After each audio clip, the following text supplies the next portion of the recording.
test, whatever.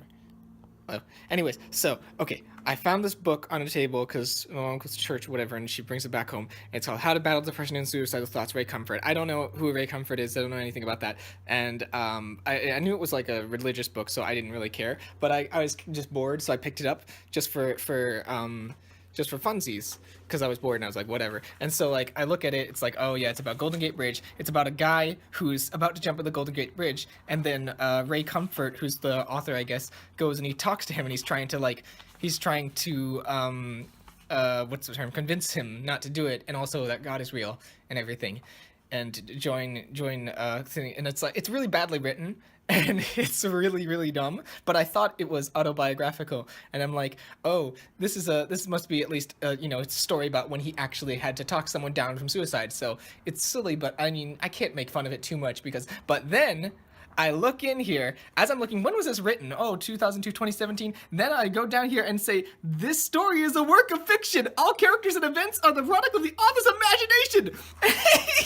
Fictional account, in moving fictional account, he made up, this guy, Ray Comfort, made up a suicidal man on a Golden Gate Bridge to win an argument with about Christianity. So, it's like, okay, I will give you scientific evidence. Do you believe a book could make itself? Blah, blah, blah, blah, blah. It's a DNA. DNA is our books, basically. And it's like, okay, we're basically books. We're DNA. Whatever. So what's my point? The point is the mentality, someone physical book, blah, blah, blah. Book would make itself. Nobody could believe a book could make itself. What would you think of the intellectual capacity of someone who really believed that DNA made itself? In other words, an atheist. To believe for even a moment that the unspeakably complex programming in DNA made itself makes the person who believes that a book itself created itself seem sane. Atheism is...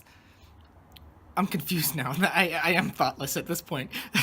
Atheism is thoughtless. It is unscientific. Any rational human being who professes to be an atheist and says that DNA made itself has to be hiding something that can't be serious. Like, what on earth?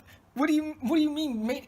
DNA recreates itself through its various cells. That's how it works. It duplicates itself all the time. That's how DNA works. That's how we get the information all over our body to our cells and shit. What does that mean, makes itself? It's so poorly defined. I can't even understand what he's talking about. Like, where did it come from?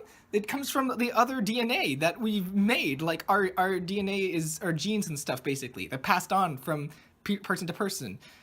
Or, well, not person to person, mother to child, family. When you're born, you inherit your parents' genes and stuff, and that leads to the DNA. What are you talking about, Ray? So this part I wasn't gonna say much about because I thought it was real. I thought he was like a real thing that they were talking. I thought this was a real guy who was on the Golden Gate Bridge and he was recounting the story, and they were like talking. And I thought this was really dumb, but then I found it was fake, and now this is just amazing. So basically, he's talking about, all the stuff that he feels in his head. I'm not schizophrenic, blah, blah, blah. It's pure logic, like Mr. Spock. And basically, they start characterizing this voice as Spock from Star Trek. Mr. Spock is stronger than a child. I'm afraid he's going to win this battle. Well, where's the part of it? Oh yeah, even while I'm talking, Spock is pulling me closer to the edge and whispering to me to jump. Please help me. Help me from Mr. Spock.